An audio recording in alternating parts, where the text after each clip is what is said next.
Assalamualaikum warahmatullahi wabarakatuh. Nah, kenalkan nama saya Asbikul Khairi dengan NIM 19046131. Pada pertemuan kali ini kita akan mempraktekkan bagaimana penggunaan media konvensional dalam pembelajaran sejarah. Nah, pada kali ini saya akan membahas tentang materi akar-akar demokrasi Indonesia serta perkembangannya di Indonesia pada masa sekarang. Nah, akar-akar demokrasi Indonesia sendiri sejatinya bisa dilihat dari masa sebelum Indonesia merdeka, yang mana di masa tersebut sudah terjadi atau lahirnya perkumpulan atau perserikatan seperti Volksraad yang sengaja didirikan bukan hanya sebagai parlemen ataupun perwakilan rakyat, namun perserikatan ini lebih sebagai penasihat gubernur jenderal di masa Hindia Belanda. Nah, selanjutnya Volksraad ini juga sebagai kalangan aktivis yang melakukan pergerakan nasional, sebagai wadah juga dalam perjuangan membela kepentingan rakyat serta perjuangan dalam memerdekakan negara.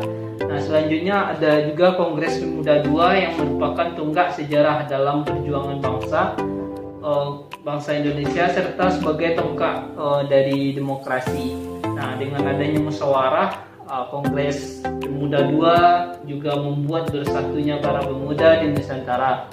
Maka dari itu, dengan bersatunya Indonesia tersebut, para pemudanya menghasilkan kesepakatan penting bagi berlangsungnya kehidupan bangsa serta lahirnya Sumpah Pemuda. Nah, selanjutnya kita membahas tentang perkembangan demokrasi yang ada di Indonesia. Nah, kita mulai di masa awal-awal kemerdekaan Indonesia, yang mana kita membahas di masa periode demokrasi liberal yang merupakan zaman pemerintahan yang penuh dengan banyaknya partai-partai, yang mana partai-partai tersebut menjadi salah satu masalah ataupun kendala dalam berlangsungnya kabinet pemerintahan yang memegang kekuasaan negara pada awal-awal kemerdekaan. Nah, karena di periode ini partai politik itu saling bersaing, bukan hanya atau tidak hanya partainya banyak, namun partai tersebut juga saling bersaing dalam memegang kekuasaan negara. Selanjutnya pada tahun 1950 Indonesia menggunakan Undang-Undang Dasar sementara yang merupakan isinya itu pemerintah yang dilakukan oleh pemerintah memiliki sifat parlementer. Nah, dalam artinya kabinet tersebut bertanggung jawab dalam parlemennya. Maka dari itu jatuh bangunnya pemerintahan bisa dilihat dari bagaimana anggota dari parlemen tersebut.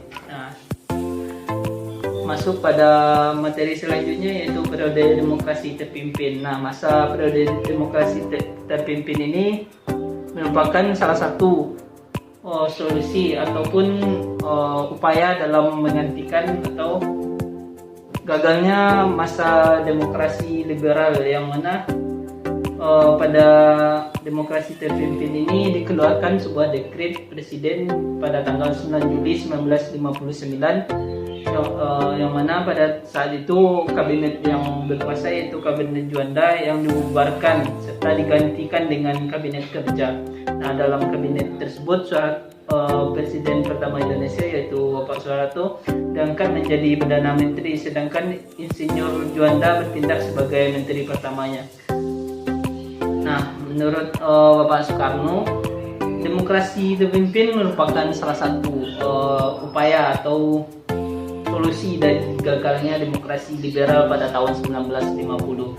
Nah, hal tersebut menjadikan kondisi Indonesia sebagai tuntutan ataupun dukungan dalam mengembalikan Undang-Undang Dasar 1945 yang semakin banyak dukungan dari masyarakat banyak pada awal tahun 1959.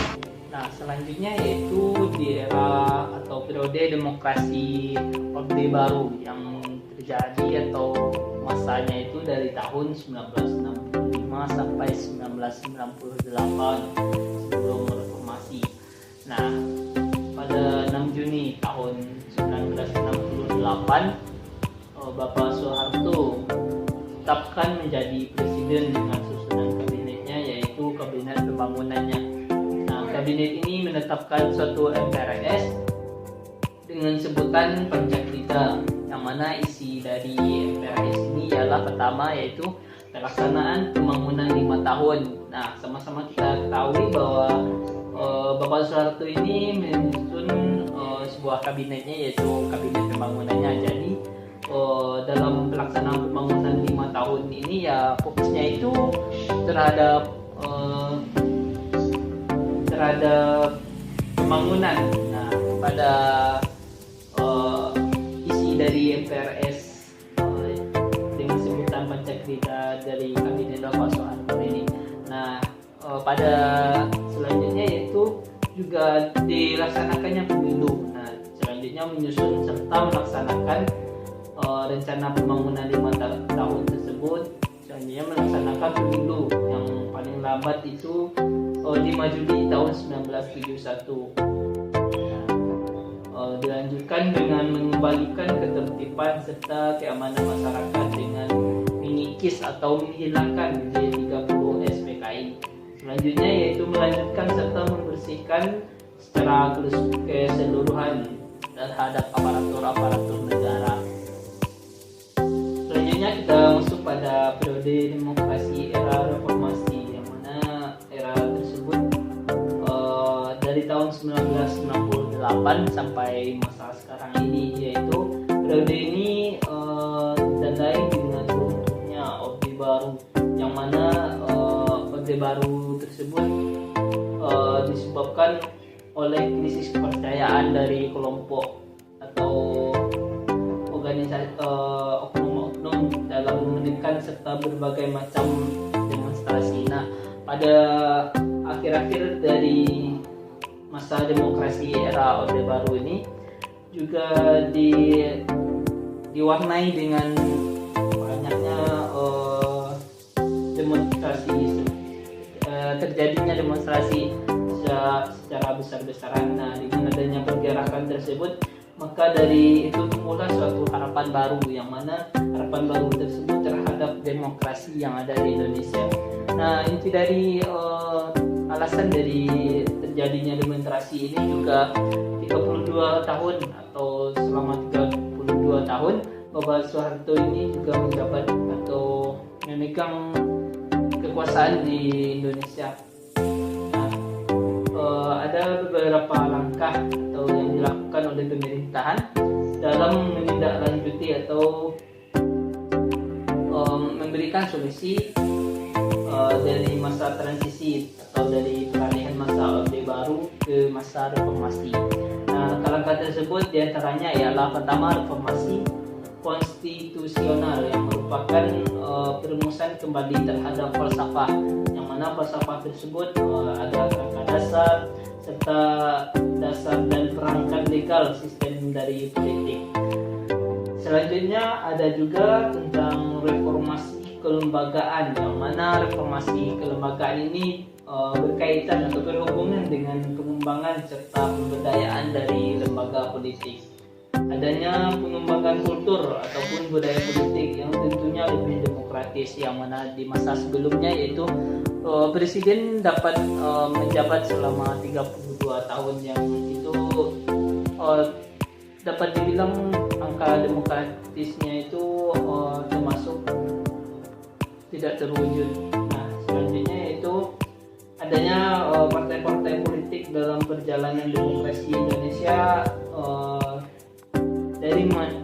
dari semenjak Orde Lama hingga saat sekarang ini, yaitu pemerintah Indonesia yang telah menggelar 11 pemilihan umum nasional. Dalam tahun tersebut partai politik memiliki peran-peran penting dalam mengawal demokratisasi di tanah air atau di Indonesia. Nah, pertama yaitu di tahun 1955, pemilu 1955 ya, 30 partai politik serta individu memilih DPR serta konstituante. Nah, pada selanjutnya itu pemilu pada tahun 1971 dengan 10 partai politik memilih DPR. Nah, tahun 1977 sampai 1997 dengan 3 partai politik dalam memilih DPR. Selanjutnya pemilu tahun 1999 dengan 48 partai politik dalam memilih DPR. Selanjutnya ada pemilu tahun 2004, 24 partai politik dalam memilih DPR, 5 pasangan memilih presiden serta wakil presiden. Nah, tahun 2009 ada 44 partai politik dalam memilih DPR juga, serta adanya 3 pasangan dalam memilih presiden dan wakil presiden. Pada pemilu 2014 yaitu 12 partai politik memilih DPR dan 2 pasangan memilih presiden dan wakil presiden. Nah, sekian dari penjabaran atau contoh dari penggunaan media